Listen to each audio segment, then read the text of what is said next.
사도행전 16장 19절에서 40절 말씀입니다. 함께 봉독하겠습니다. 여종의 주인들은 자기 수익에 소망이 끊어진 것을 보고 바울과 실라를 붙잡아 장터로 관리들에게 끌어갔다가 상관들 앞에 데리고 가서 말하되, 이 사람들이 유대인인데 우리 성을 심히 요란하게 하여 로마 사람인 우리가 받지도 못하고 행하지도 못할 풍속을 전한다 하거늘, 무리가 일제히 일어나 고발하니 상관들이 옷을 찢어 벗기고 매로 치라 하여 많이 친 후에 옥에 가두고 간수에게 명하여 든든히 지키라 하니, 그가 이러한 명령을 받아 그들을 깊은 옥에 가두고 그 발을 착고에 든든히 채웠더니, 한밤중에 바울과 실라가 기도하고 하나님을 찬송하며 죄수들이 듣더라. 이에 갑자기 큰 지진이 나서 옥토가 움직이고 문이 곧 다 열리며 모든 사람의 매인 것이 다 벗어진지라. 간수가 자다가 깨어 옥문들이 열린 것을 보고 죄수들이 도망한 줄 생각하고 칼을 빼어 자결하려 하거늘, 바울이 크게 소리질러 이르되, 내 몸을 상하지 말라, 우리가 다 여기 있노라 하니, 간수가 등불을 달라고 하며 뛰어들어가 무서워 떨며 바울과 실라 앞에 엎드리고 그들을 데리고 나가 이르되, 선생들이여, 내가 어떻게 하여야 구원을 받으리이까 하거늘, 이르되 주 예수를 믿으라, 그리하면 너와 내 집이 구원을 받으리라 하고 주의 말씀을 그 사람과 그 집에 있는 모든 사람에게 전하더라. 그 밤 그 시각에 간수가 그들을 데려다가 그 맞은 자리를 씻어주고 자기와 그 온 가족이 다 세례를 받은 후에 그들을 데리고 자기 집에 올라가서 음식을 차려주고 그와 온 집안이 하나님을 믿음으로 크게 기뻐하니라. 날이 새매 상관들이 부하를 보내어 이 사람들을 놓으라 하니, 간수가 그 말대로 바울에게 말하되, 상관들이 사람을 보내어 너희를 놓으라 하였으니 이제는 나가서 평안히 가라 하거늘, 바울이 이르되, 로마 사람인 우리를 죄도 정하지 아니하고 공중 앞에서 때리고 옥에 가두었다가 이제는 가만히 내보내고자 하느냐? 아니라 그들이 친히 와서 우리를 데리고 나가야 하리라 한데, 부하들이 이 말을 상관에게 보고하니 그들이 로마 사람이라 하는 말을 듣고 두려워하여 와서 권하여 데리고 나가 그 성에서 떠나기를 청하니, 두 사람이 옥에서 나와 루디아의 집에 들어가서 형제들을 만나보고 위로하고 가니라. 아멘. 하나님의 말씀입니다. 빌립보는 마게도냐 도성의 그 지역의 가장 큰 성읍이었습니다. 그때 당시에 이탈리아의 로마의 수도가 있었는데 그 수도에 버금가는 큰 도시 중에 하나가 빌립보이고 또 에베소였습니다.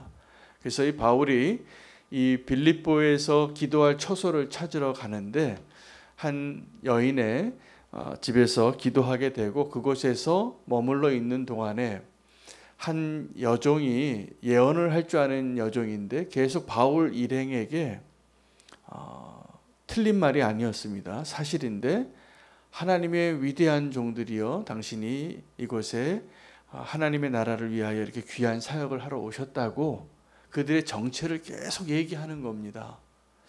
맞는 얘기인데 귀신의 힘을 빌어서 그렇게 예언을 하는 여종이 계속 쫓아오면서 바울 일행을, 바울과 실라를 이렇게 축복 아닌 축복을 하니까 괴로웠습니다. 괴로워서 이제 그 귀신의 능력을 쫓아내게 되었을 때 그 여인은 나음을 받은 거였고, 여종은. 그런데 문제는 그 여종의 주인이 자기 수익의 근원이 사라진 것을 안 것이죠. 이 귀신이 도와줘서 예언을 했는데, 그것 때문에 원한을 갖게 되고 바울과 실라를 사람들에게 선동해서 바울과 실라를 매우 치게 됩니다. 그리고 옥에 가두게 되고 깊은 감옥에 갇혀 있는데, 이 빌립보 감옥의 은혜가 놀랍습니다. 빌립보 감옥에 이 바울은 도저히 그 감옥에서 빠져나올 수 없을 것과 같은 상황에 있을 때 바울과 실라가 우리에게 진정한 예배를 가르쳐 줍니다. 여러분, 우리는 이 코로나 기간을 지나면서 이 성전에 와서 예배 드리는 것을 이 전염병 때문에 제약을 받고 허락을 받지 못하고 모이고 싶었는데 못 모이는 그런 이 안타까움을 지내봤습니다. 근데 그거는 그냥 이 전염병 예방 차원에서 거리를 두기 위하여 모이지 못하게 한 것이었다면, 핍박받는 상황에서 아니면 오해받는 상황에서, 또 특별히 이 바울과 실라는 정말 절망 속에서 깊은 감옥에 착고를 채고, 그리고 아주 충성된 간수가 그를 지키고 있어서 도저히 나올 수가 없는 그런 상황에 있었을 때 바울과 실라는 믿음으로 예배하는 모습을 보여줍니다.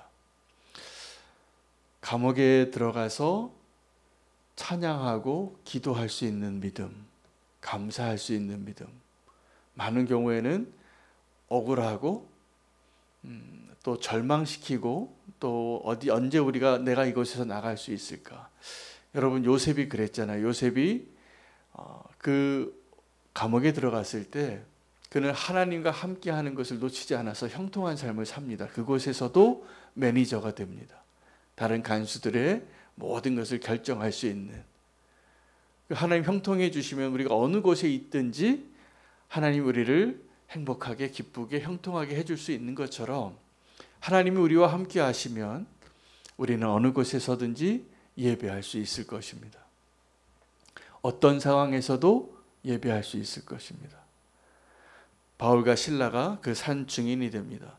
놀랍게도 바울과 실라가 그 밤중에 가장 아름다운 예배를 드립니다. 하나님이 그들의 찬양과 그들의 기도에 귀를 쫑긋하고 귀를 기울이시면서 듣는 거예요. 지금 이 바울과 실라가 무슨 고백을 하는가.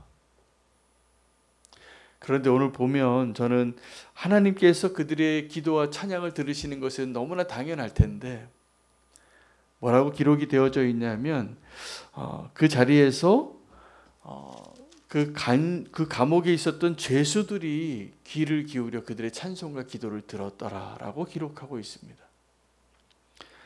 그 25절 말씀을 보시면, 한밤중에 바울과 실라가 기도하고 하나님을 찬송하며 죄수들이 듣더라. 아름다운 이야기입니다. 이것이 아름다운 예배의 원형 같습니다. 여러분, 우리는 그런데 이 예배의 대상과 예배의 청중, 관중을 좀 혼돈할 때가 있습니다. 저도 찬양 인도를 여러 번 해보고, 또 우리 김태용 전도사님과 우리 찬양팀들이 아름답게 찬양으로 정말 귀하게 섬겨주세요. 제가 참 은혜가 됩니다. 그 찬양을 할 때 반주를 하시든 또 입술로 찬양을 하시든 주님을 의식하고 주님께로 그 마음과 시선을 주는 모습을 제가 볼 수 있고 느낄 수 있기 때문입니다. 그런데 이 찬양하는 자리가 예배의 대상과 예배의 관중을 혼돈하게 되면 가장 위험한 자리인 거 아십니까? 이 예배의 자리가. 그래서 원래 이 예배의 자리는 가장 탁월하고 가장 아름다운 천사가 하던 일이었어요. 가장 아름답고 가장 탁월하고 가장 하나님을 사랑하던 자가 그 예배의 대상과 예배의 관중을 혼돈하게 될 때 자기가 예배 받고 싶은 마음이 시작이 된 거예요. 그래서 하나님을 반역하는 자가 되고 하나님의 자리를 넘보는 자가 됩니다. 여러분, 예배의 자리는 가장 하나님을 기쁘시게 하고 우리가 가장 아름다운 모습으로 주님 앞에 나아갈 수 있는 자리이면서 가장 위험한 자리인 것을 반드시 알아야 합니다. 저는 그래서 우리 예배자들과 임사자들과 함께 기도하는 자리는 너무나 중요한 자리라고 생각합니다. 예배하는 자리가 우리가 예배의 대상과 예배의 관중을 혼돈하면 안 됩니다. 그래서 하나님이 관중이 될 수도 있어요. 언제요? 내가 예배를 드리는데 다른 사람이 나를 바라보는 걸 착각하는 거죠. 여러분, 우리 옛날도 아니죠. 제가 어렸을 때 읽었던 동화죠. 이 밀림의 왕이 사자인데 여우가 그 사자와 함께 거니는데 다른 짐승들이 다 이 사자를 보고 고개를 숙이는데 자기를 보고 고개를 숙이는 줄 알고 우쭐해져서 자기가 이 숲속의 왕이 되고 싶다고 주장하는 그런 이야기의 동화를 저는 기억이 납니다. 근데 우리가 예배할 때 내 뒤에 있는, 또 내가 예배를 드리는 그 경배 대상에 대한 진정한 예배의 마음이 그냥 일상이 되고 예배가 익숙하게 되고 예배의 그 감격이 사라지게 될 때 반드시 알아야 합니다. 내가 지금 예배를 드리는 것이 문제가 있다라는 것을. 내가 예배의 감격이 사라지고 예배를 드리는 그 대상이 분명해지지 않을 때 우리는 예배가 그냥 익숙해져요. 종교의 행위가 될 수 있어요. 그것은 무엇을 의미할까요? 예배를 드릴 때 우리는 어떠한 모습으로 예배를 드리는 것이 가장 아름다운 예배가 되냐면 내가 죄인인 걸 깨닫고 은혜를 입은 자로 예배할 때입니다. 그러니 이 바울과 실라는 이 억울한 일을 당해서 옥에 갇혔는데 두 가지 사실이 오버랩되는 거예요. 그래, 내가 이 감옥에 들어갈 만한 죄인이 맞지. 아마 바울은 그것을 너무나 잘 알고 있었을 겁니다. 그는 늘 자기가 죄인 중에 괴수라고 고백하던 자였기 때문에. 게다가 그는 지금 자기가 잘못한 일 때문에 옥에 들어간 것이 아니라 복음을 전하고 하나님을 드러내다가 억울하게 옥에 갇혔는데 이것도 찬양할 이유인 거예요. 주의 복음을 전하다가 고난을 당하는 것, 오해를 받는 것. 왜요? 하나님이 살아계심을 그는 믿고 하나님의 능력을 믿는 자였기 때문에 하나님을 찬양하고 기도할 이유가 너무나 분명해지는 겁니다. 여러분, 감옥에서 예배를 드렸던, 찬양을 했던, 기도를 했던 바울과 실라의 모습이 오늘 저와 여러분의 예배의 모습이 되기를 축복합니다. 감옥은 죄인들이 있는 곳이잖아요. 우리가 사실 그 자리에서 예배하는 겁니다. 그런데 억울한 일을 당하고 주를 위해서 수고하다가 오해를 받으면서 내가 죄가 없는데 빨리 나가고 싶은데 그는 그곳에서 예배하는 자가 되고 그의 예배가 너무나 아름다웠기 때문에 이 다른 죄수들이 귀를 기울이고 들었다는 사실이에요. 이 예배에 하나님이 응답하십니다. 기적이 일어나는 거죠. 지진이 일어나는 겁니다. 이 감옥이 흔들려요. 그리고 감옥의 문이 열리고 이 착고가 손과 발을 견고하게 묶여 있었던 그 수갑들이 다 풀려지는 거예요. 그런데 놀랍게 아무도 도망가지 않았다는 사실입니다. 어떻게 보면 하나님께서 그 감옥의 문을 여시고 그 기적을 행하시고, 진짜 기적은 이 감옥의 문이 열리고 착고가 풀리고 그들이 도망갈 수 있는 그 기회를 주신 것이 기적일 텐데, 이 초자연적인 기적이 일어난 것보다 더 놀라운 기적은 그들이 도망가지 않았다는 사실 같아요. 하나님을 찬양하느라. 나중에 이 간수가 잠에서 깨서 지진이 막 일어나고 그 이상한 일들이 일어나고 있으니까, 그리고 그가 그 감옥의 문이 열리고 이러한 상황들을 보고선 자기의 책임감에 자결하려고 할 때 바울이 급히 외칩니다. 마치 아브라함이 자기 아들 이삭을 죽이려고 칼을 들었을 때 하나님이 외치듯이 정말 몇 초만 지나면 있을 수 없는 일이, 잊지 말아야 할 일들이 일어날 수 있기 때문에 자결하려고 하는 간수를 말립니다. 급히. 그리고 우리가 여기 다 있다고. 여러분, 세 번째 진짜 기적은 이 간수가 예수 그리스도를 믿고 세례를 받고 그 매맞은 바울과 실라를 치료해주고 또 그들을 집에 초대해서 그와 그 집이 다 구원을 받았다는 사실입니다. 이게 진짜 기적입니다. 여러분, 원래 이 감옥에서의 구원이라면 이 간수가 죄수들을 풀어주는 게 구원일 겁니다. 그렇죠? 간수가 원래 절대로 그런 일을 하면 안 되지만 그 문을 열어서 내가 당신들을 자유케 해주겠다고, 도망가시라고 탈옥을 해주면 그게 아마 구원이겠죠.